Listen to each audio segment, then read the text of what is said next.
Om Swastiastu. Assalamualaikum warahmatullahi wabarakatuh. Salam sejahtera untuk kita semua. Namo Buddhayo. Salam kebajikan. Rahayu, Rahayu. Baik, sahabat guru penggerak dimanapun berada, kembali bersama saya I Gusti Putu Semadi Putra, calon guru penggerak Kabupaten Karangasem, Provinsi Bali, di mana dalam kesempatan ini saya akan menyampaikan tentang koneksi antar materi terkait modul 3.2 tentang pemimpin dalam pengelolaan sumber daya. Baik, sahabat guru penggerak, membicarakan seorang pemimpin sebagai guru penggerak, kita tidak akan bisa lepas dari yang namanya komunitas sekolah. Sehingga di sini kita akan membicarakan sekolah sebagai sebuah ekosistem. Nah, di sini sekolah merupakan suatu bentuk interaksi antara unsur biotik dengan unsur abiotik yang saling keterkaitan satu sama yang lainnya. Dan di sini tadi saya mengatakan ada unsur biotik, yaitu unsur-unsur yang hidup. Di sini ada kepala sekolah, ada tenaga pendidik, ada tenaga kependidikan, ada peserta didik, ada orang tua siswa, dan masyarakat sekitar lingkungan sekolah. Itu yang memegang peran unsur biotik terkait ekosistem di sebuah sekolah, khususnya di SMP Negeri 1 Amlapura. Sementara unsur abiotiknya, SMP 1 Amlapura memiliki sarana dan prasarana berupa gedung untuk kegiatan pembelajaran, laboratorium, perpustakaan, dan juga ada sarana dan prasarana lainnya seperti jaringan wifi yang menunjang proses pembelajaran.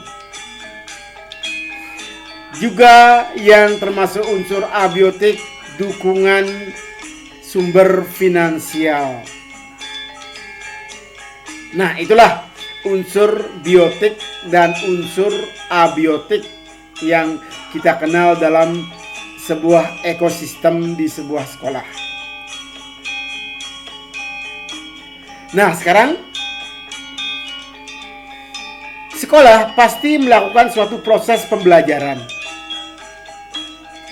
Keberhasilan suatu proses pembelajaran sangat tergantung pada cara pandang sekolah melihat ekosistemnya. Apakah sebagai kekuatan ataukah kelemahan? Di sini ada dua cara pandang terhadap keberhasilan proses pembelajaran. Ada sekolah yang terus memikirkan, aduh, kami tidak punya ini, kami tidak bisa ini, hilangkan itu. Kita harus memandang cara pandang kita harus merupakan sesuatu kekuatan dalam kegiatan proses pembelajaran.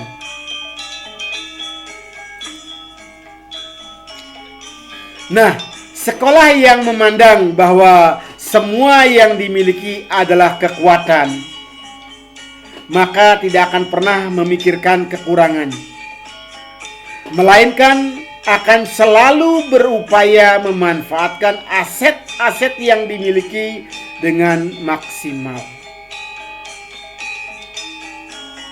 Nah, sehingga di sini kita mengenal ada cara pandang kegiatan pembelajaran dengan melihat kelemahannya, ada juga yang melihat cara pandang atau pendekatannya dengan menggunakan kekuatannya. Untuk lembaga sekolah yang menekankan cara pandangnya pada kekuatan yang dimiliki, itu disebut dengan asset based community development.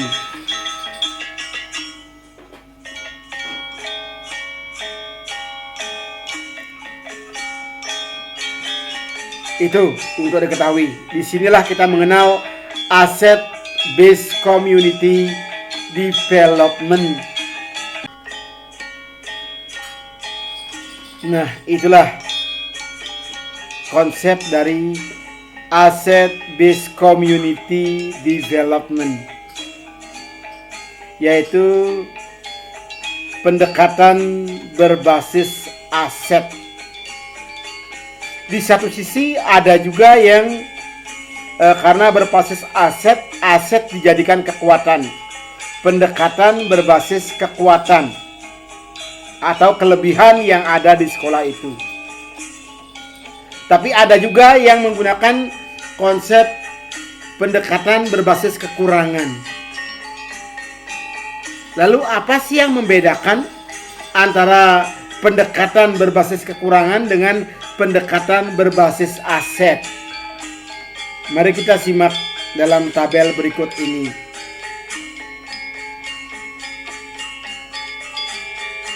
Di sini jelas, dalam pendekatan berbasis kekurangan itu fokus pada masalah. Hanya berkutat pada masalah utama. Intinya fokus mencari bantuan dari sponsor atau institusi lain. Sedangkan kalau kita yang berbasis aset, berfokus pada kekuatan yang kita miliki, berpikir tentang kesuksesan, dan membayangkan masa depan. Masih ada paparannya dalam tabel tersebut. Nah, selanjutnya sekarang kita akan ulas aset-aset yang ada di SMP 1 Amlapura sebagai suatu bentuk komunitas.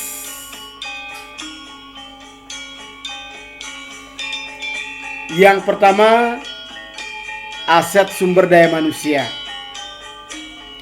Aset inilah yang menggerakkan organisasi komunitas, di mana selain jebolan S1,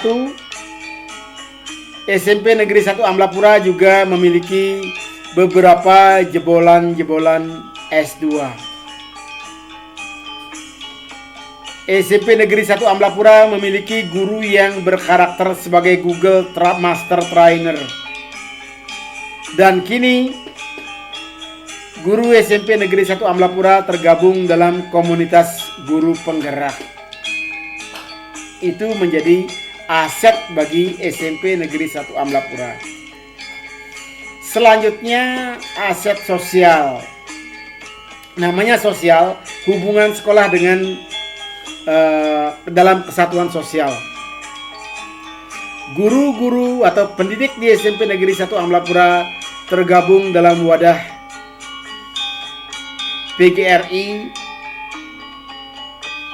Jadi sebagai suatu bentuk organisasi yang menghimpun kegiatan guru di Kabupaten Karangasem. Selanjutnya, aset fisik. Namanya fisik. Itu wujudnya adalah berbentuk bangunan.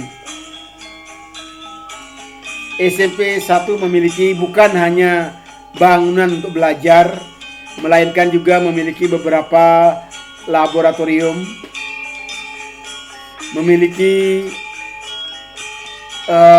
katakanlah ruang keterampilan. Terkait dengan sarana dan prasarana pendukung pembelajaran, SMP Negeri 1 Amlapura memiliki jaringan Wi-Fi.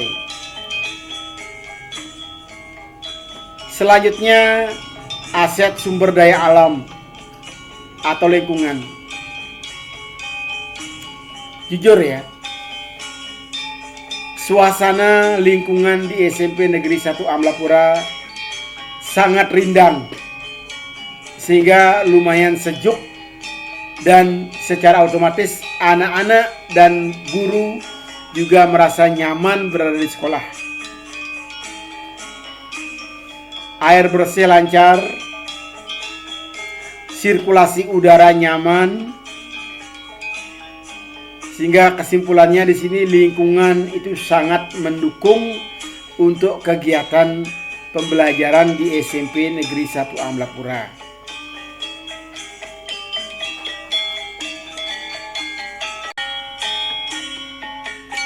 Nah, itulah berkaitan dengan lingkungan. Kesimpulannya, lingkungan belajar di SMP 1 teduh, rindang, sehingga menciptakan suasana kenyamanan belajar bagi peserta didik, termasuk juga bagi tenaga pendidik dan tenaga kependidikan. Selanjutnya kita bicarakan aset finansial. Aset finansial utama bersumber dari dana BOS. Namun selain itu ada juga dana penopang berupa usaha koperasi dan kantin yang walaupun saat ini dalam situasi pandemik, kantin belum bisa dibuka. Dan juga dana pihak ketiga. Selanjutnya yang berhubungan dengan aset politik. Aset politik di sini hubungan antara sekolah dengan institusi di luar sekolah. Jadi SMP 1 Amlapura secara rutin setiap menjelang pemilihan pengurus OSIS baru melakukan latihan PKS. Itu memohon kepada Polsek Karangasem ataupun Polres Karangasem untuk memberikan latihan. Terkait kesehatan juga bekerja sama dengan Puskesmas Karangasem. Dan yang tentunya tidak mungkin dilepaskan hubungan politiknya dengan komite sekolah. Selanjutnya yang terakhir adalah aset budaya. Kaitan antara agama dan budaya. Di sini sejauh mana kegiatan keagamaan berjalan dan budaya. Kalau membicarakan masalah budaya, SMP 1 Amlapura telah memiliki seperangkat gong kebiar, sehingga itu dijadikan mediasi untuk mengadakan latihan-latihan. Secara otomatis juga ada ekstrakurikuler tari dan tabuh di SMP 1 Amlapura yang menunjang pengembangan aset agama dan budaya. Nah, itulah gambaran aset yang ada di SMP Negeri 1 Amlapura. Lalu dikaitkan dengan kegiatan pembelajaran di guru penggerak. Ini erat kaitannya dengan modul-modul sebelumnya.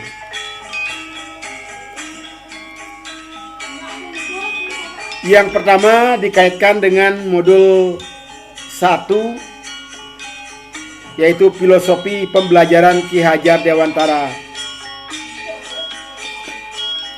Di sini beliau menyatakan bahwa maksud pendidikan itu adalah menuntun segala kekuatan kodrat yang ada pada anak-anak, agar mereka dapat mencapai keselamatan dan kebahagiaan yang setinggi-tingginya, baik sebagai manusia maupun sebagai anggota masyarakat. Itu intinya. dikaitkan dengan budaya positif.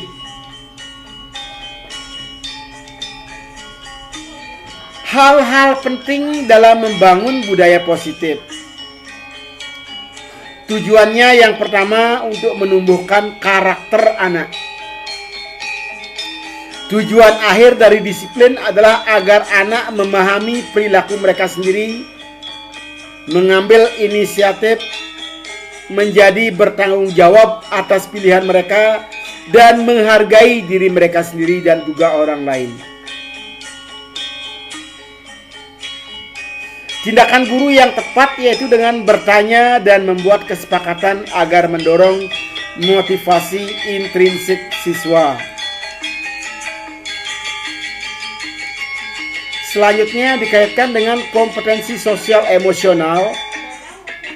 Ini jelas berhubungan dengan kesejahteraan psikologi.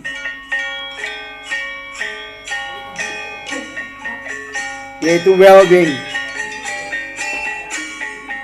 Dan yang tidak kalah pentingnya yang dihubungkan dengan appreciative inquiry. Gagasan appreciative inquiry ini digagas oleh David Copperrider, di mana paparan beliau menyatakan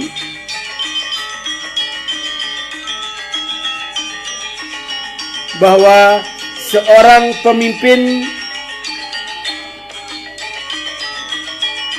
di komunitas sekolah menyelaraskan aset yang dimiliki sekolah untuk mewujudkan visi sekolah dengan mengupayakan agar kelemahan sekolah tidak relevan, karena semua anggota komunitas fokus pada kekuatan dengan satu tujuan, yaitu mengatasi kelemahan. Jadi dapat saya tarik suatu kesimpulan bahwa seorang pemimpin komunitas di komunitas sekolah bertugas untuk menyelaraskan aset yang dimiliki sekolah untuk mewujudkan visi sekolah dengan cara mengupayakan agar segala kelemahan sekolah tidak relevan, karena semua anggota komunitas fokus pada kekuatan dengan satu tujuan, yaitu mengatasi kelemahan. Bila perlu, tidak usah memikirkan kelemahan lagi. Itulah menurut David Copperrider dalam ungkapannya appreciative inquiry. Kira-kira itulah paparan saya berkaitan dengan seorang pemimpin dalam mengelola aset sumber daya. Mudah-mudahan apa yang saya sampaikan bisa diterima dan ada manfaatnya. Dan saya yakin dalam paparan saya ini terdapat banyak kekurangan dan kekeliruan. Saya dengan tangan terbuka mohon maaf. Dan untuk menutup, saya tutup dengan Parama Santi. Om Santi, Santi, Santi, Om. Wassalamualaikum warahmatullahi wabarakatuh. Salam sejahtera untuk kita semua. Namo Buddhayo. Salam kebajikan. Rahayu, Rahayu.